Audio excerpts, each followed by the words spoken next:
Romanos.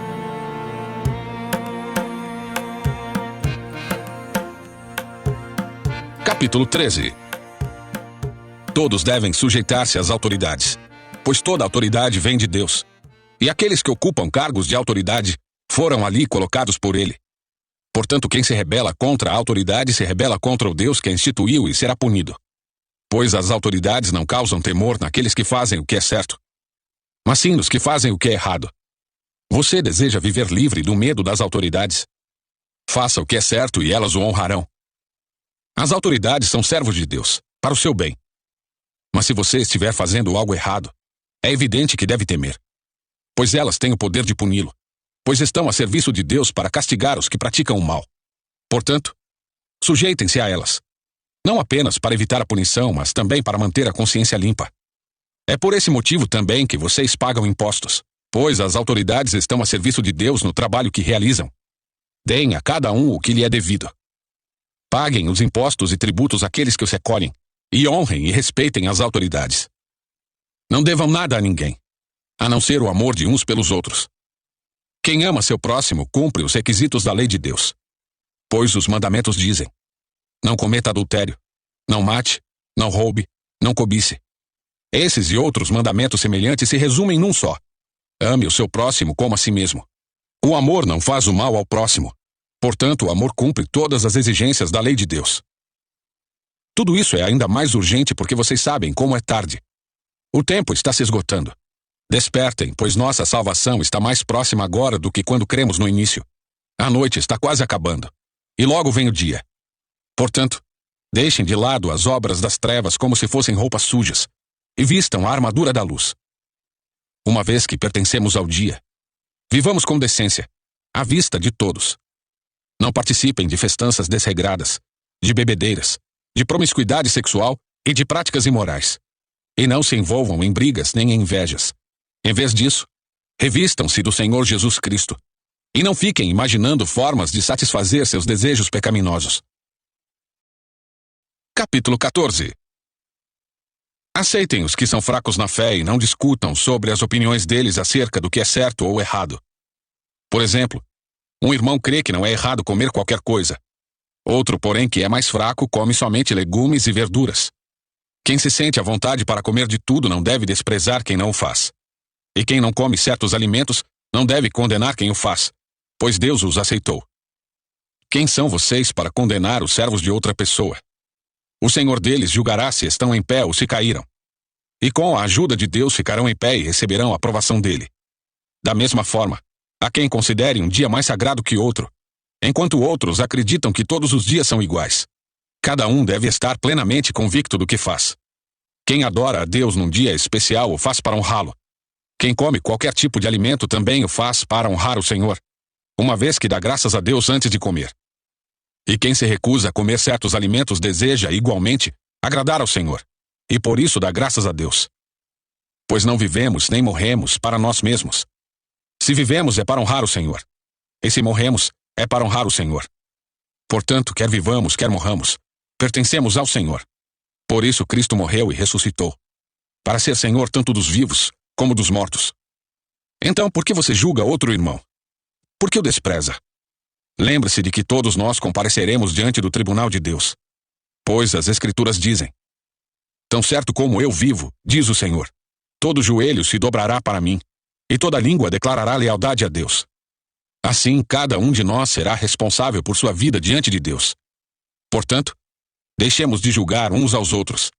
Em vez disso, resolvam viver de modo a nunca fazer um irmão tropeçar e cair.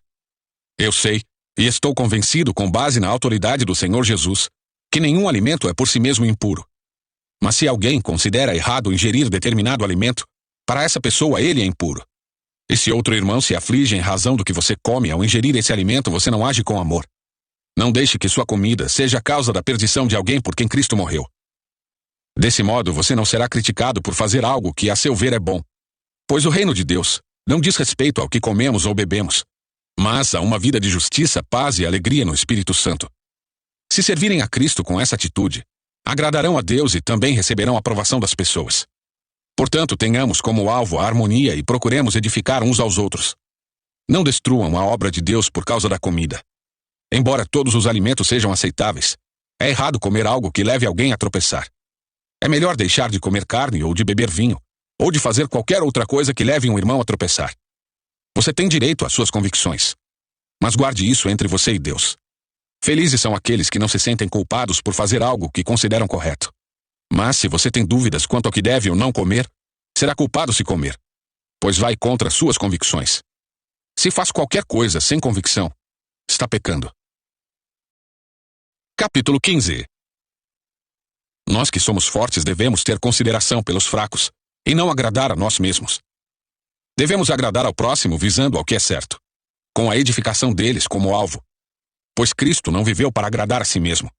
Como dizem as Escrituras, os insultos dos que te insultam caem sobre mim.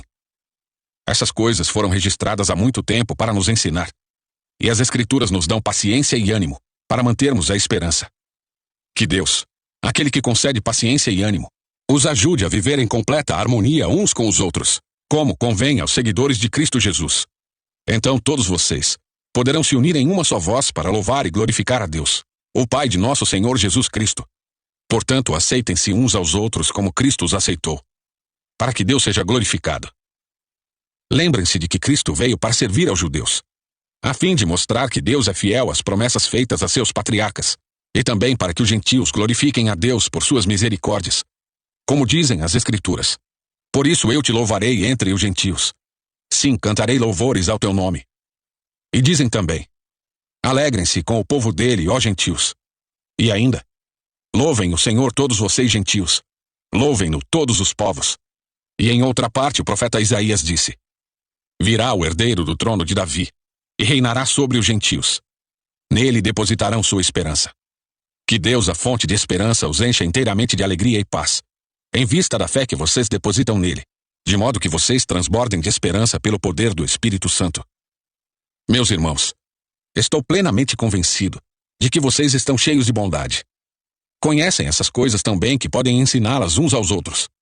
Ainda assim, atrevi-me a escrever a vocês sobre alguns desses assuntos, certo de que só precisam de um lembrete. Pois, pela graça de Deus, sou um mensageiro da parte de Cristo Jesus a vocês, os gentios. Anuncio-lhes as boas novas, para que se tornem oferta aceitável a Deus, separados pelo Espírito Santo. Tenho motivo, portanto, para me entusiasmar com o que Cristo Jesus tem feito por meio de meu serviço a Deus. E, no entanto, não ouso me vangloriar de nada, exceto do que Cristo fez por meu intermédio, a fim de conduzir os gentios a Deus, por minha mensagem e pelo meu trabalho, convencendo-os pelo poder de sinais e maravilhas e pelo poder do Espírito de Deus. Assim, apresentei plenamente as boas novas de Cristo, desde Jerusalém até o Ilírico. Sempre me propus anunciar as boas novas onde o nome de Cristo nunca foi ouvido, para não construir sobre alicerce alheio. Pois, conforme dizem as Escrituras, aqueles aos quais ele nunca foi anunciado verão, e os que nunca ouviram falar dele entenderão. É por isso, aliás, que há tanto tempo tenho adiado minha visita a vocês, porque estava pregando nesses lugares. Mas agora que terminei meu trabalho nessas regiões, e depois de tantos anos de espera, estou ansioso para visitá-los. Planejo ir à Espanha, e quando for, espero passar por Roma. E depois de ter desfrutado um pouco de sua companhia, vocês poderão me ajudar com a viagem. Antes de visitá-los, porém, devo ir a Jerusalém para servir ao povo santo de lá, pois os irmãos da Macedônia e da Acaia juntaram de boa vontade uma oferta para os pobres, dentre o povo santo em Jerusalém. Ficaram contentes em fazê-lo, pois se sentem devedores deles, porque os gentios receberam as bênçãos espirituais das boas novas dos irmãos em Jerusalém. Consideram que no mínimo podem retribuir ajudando-os financeiramente. Assim que eu tiver entregado o dinheiro e completado essa boa ação dos gentios, irei à Espanha, visitando vocês de passagem. E estou certo de que quando for, Cristo abençoará ricamente nosso tempo juntos. Irmãos, peço-lhes em nome de nosso Senhor Jesus Cristo, e pelo amor que lhes foi dado pelo Espírito Santo, que se unam a mim em minha luta orando a Deus em meu favor. Orem para que eu me livre dos que estão na Judéia e que se recusam a crer.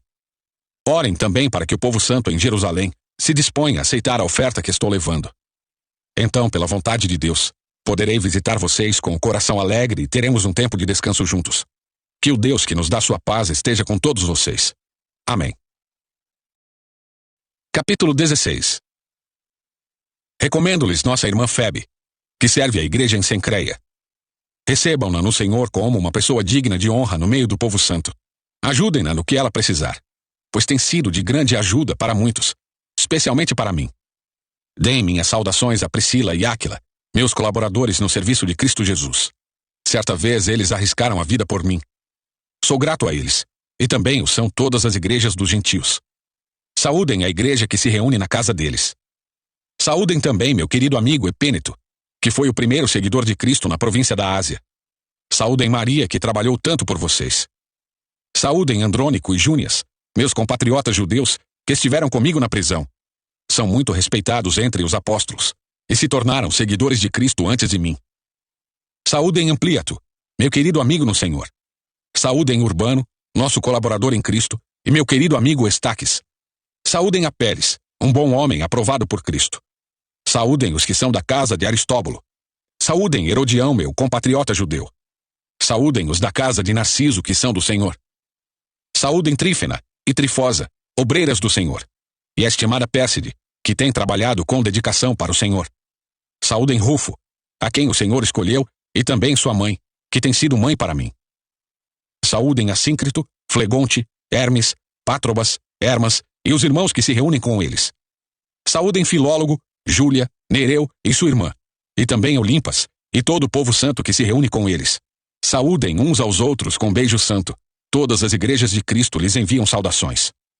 E agora, irmãos, peço-lhes que tomem cuidado com aqueles que causam divisões e perturbam a fé, ensinando coisas contrárias ao que vocês aprenderam. Fiquem longe deles. Esses indivíduos não servem a Cristo, nosso Senhor, mas apenas a seus próprios interesses, e enganam os inocentes com palavras suaves e bajulação. Mas todos sabem que vocês são obedientes ao Senhor, o que muito me alegra. Quero que sejam sábios quanto a fazer o bem e permaneçam inocentes de todo o mal. Em breve, o Deus da paz esmagará Satanás sob os pés de vocês. Que a graça de nosso Senhor Jesus seja com vocês. Timóteo, meu colaborador, lhes envia saudações, bem como Lúcio, Jason e Sosípatro, meus compatriotas judeus.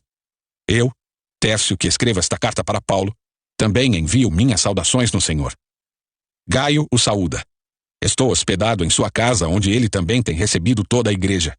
Erasto, tesoureiro da cidade, bem como nosso irmão Quarto, lhes enviam saudações. Que a graça de nosso Senhor Jesus Cristo seja com todos vocês. Amém.